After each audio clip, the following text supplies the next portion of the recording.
Овој наш напор, наречен Акција за интеграција, го водиме веќе 10 месеци во партнерство со Фондацијата Хайнрих Бел од Германија и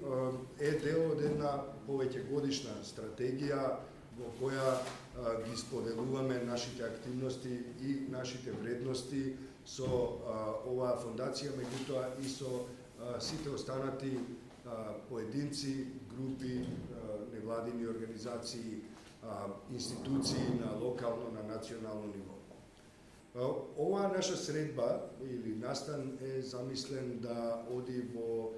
форма на кратки излагања по неколку минути кои се веќе договорени и веднаш по моето излагање ќе ја замолам колешката Билјана Јордановска да ни каже кои се резултатите од еден од сегментите, од повеќето сегменти кои се дел од овој проект. Цивил во изминатите 10 месеци забележа многу силен потенцијал за формирање на едно пошироко граѓанско групирање околу идеите кои се однесуваат на екологијата, социјалната правда и антинационализмот. Тоа може, навистина, ветува формирање на една неформална, меѓутоа доста значајна како ресурс општествен платформа која во 2019 година се надеваме дека ќе ја видиме и во по-видлива форма формирање на таа платформа која ќе им послужи и на граѓанките и на граѓаните и на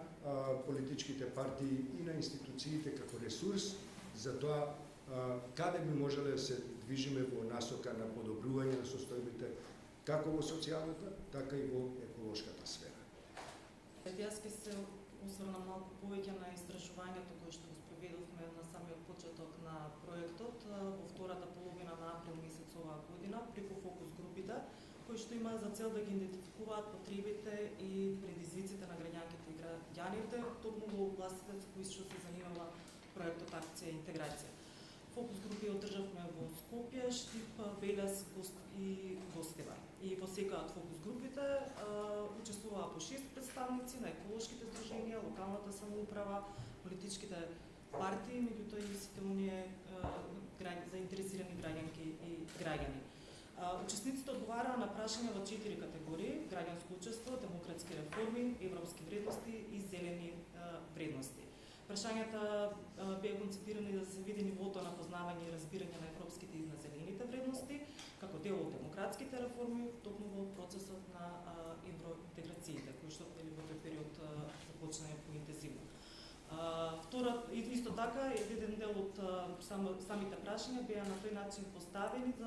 за да можат самите учесници во фокус групите да ги споделат своите ставови, мислења и искуства по овие прашања, меѓутоа и нивни идеи, можни решенија на посочените проблеми во однос на приоритетните евроинтеграцијски прашања. За фокус групите беа предвидени 2 часа, што опфаќа запознавање со проектот, одговарање на прашањата и завршни мисли и заклучоци. Јас накратко за дел од овие категории ќе кажам што всушност какви заклучоци и наводи дојдовме, што се однесува до граѓанското учество. Граѓанките и граѓаните, односно учесниците, одговараа на прашањето дали граѓаните имаат можност за учество во процесите на донесување одлуки на локално и национално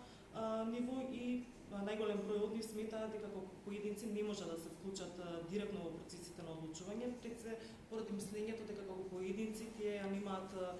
моќта, односно се игнорирани од самите надлежни органи, пред се зборуваме на локално ниво. Најголем дел од учесниците сметаат дека единствена можност за вклучување и учество во донесувањето одлуки може да ја спроведат ако бидат дел од некоја граѓанска организација или пак иницијатива за некој проблем кој што пак е во некои рамки помал или се однесува на локално ниво во однос на заедницата, малото или пак во општината во која што живеат. Оние што одговорија дека не постои никаква можност за граѓанско учество, проблемот го лоцираа во недоволната едуцираност и информираност, сметајќи дека дека тие како граѓани немаат доволно информации за тоа што значи да се биде дел од донесување од некоја одлука и како директно да се вклучат во неа, меѓутоа сметаат дека и самите граѓански здруженија, посебно ако имаат некоја фокусирана целна група на проблеми, не се доволно едуцирани како нив да ги привлечат или информирани како во законски рамки да ги вклучат самите граѓани, односно нивните целни групи. Самите граѓански другиот проблем исто така што го посочија е нетранспарентноста и затвореноста на самите општини, односно на самите локални самоуправи. Што се однесува до демократските реформи, побаравме мислење за тоа како се спроведуваат реформите во земјата и да дадат пример за успесите и неуспесите во период од 12 месеци, значи бидејќи фокус групите беа во април, односно прва една година од формирањето на новата влада. Најголем бројот на учесниците беа видно разочарани, критички настроени по начинот на спроведување на реформите, иако имаше позитивни примери кои се однесува најмногу кон конечно преземање на чекори што се однесува на правата на ЛГБТ заедницата, формирањето на интерпартиската парламентарна група за правата на ЛГБТ лицата во делот во секторот на образованието, подготовките на законот за високо образование и студентскиот стандард, исто така дадоа позитивна оценка и за ослободувањето на медиумите, слободата на изразувањето, меѓутоа кога зборуваме за локално ниво, сепак сметаат дека тие реформи се скоро незабележителни. Според учесниците, токму затвореноста на институциите, флексибилност на локалните самоуправи го кочат процесот на напредување и не даваат видливи резултати во однос на демократските реформи и дека она што се презема, всушност се презема на национално ниво. Мал број од учесниците одговорија дека очекувањата беа поголеми од она што реално е возможно за една година да направи новата влада во контекст на 11 години систематско уништување на судството, институциите, образованието и така натаму. Што се однесува до европските вредности, се одговара на прашањето кои европски вредности се застапени, во која мера се застапени во Македонија, давајќи им дадовме можност да ги оценат понудените опции од 1 до 5, 1 значи воопшто не се застапени, а 5 значи во цело се застапени и да дадат тоа предложение и да образложат својата оценка. И може да се рече дека во однос на европските вредности Македонија генерално помина со добар 3. Ниту една од понудените европски вредности, она како тие се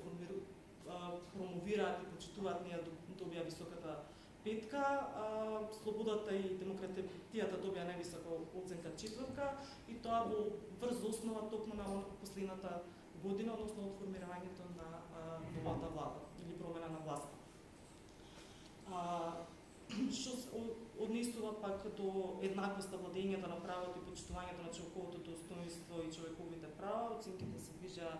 од 1 или 2, со тоа што сметаат дека не можеме се уште не можеме да зборуваме за еднаквост во Република Македонија, посебно кога се однесува на родовата еднаквост и високиот степен на дискриминација по било која основа, вклучувајќи и верска, не само родова, туку и верска, сексуална и така натаму. И исто така, што се однесува до владењето на правото, тука најмногу беше зборуваа за судството и како тоа функционира и дали воопшто една година, во таа една година, меѓутоа и во периодот кој што следува, нешто може драстично да се промени во тој поглед. Зелените вредности ги опфативме токму за во која мера се застапени заштитата на животната средина и одржливиот развој во земјата, дали како зелените вредности се негуваат во земјата, зборувавме за социјалната и еколошката правда, еколошката благосостојба, негување на разновидноста на природниот свет, зачувување на физичките ресурси на земјата, инсистирање на ненасилни решенија за конфликтни ситуации, лична слобода, здравје, среќа и човечко достоинство. И тука имавме оценување, меѓутоа овде оценките беа уште поразочарувачки, значи немавме некако повисока оценка од 1 и 2 во однос на зелените вредности и нивното применување и почитување, затоа што најголемиот дел од учесниците сметаат дека ние не знаеме, немаме први доволно развиена еколошка свест, дека најголем дел од еколошките здруженија кои што постојат во Република Македонија не се вршеа или дотогаш не ја вршеа работата како што треба, односно не се фокусираа на реалните проблеми кои што постојат и кога зборуваме за сите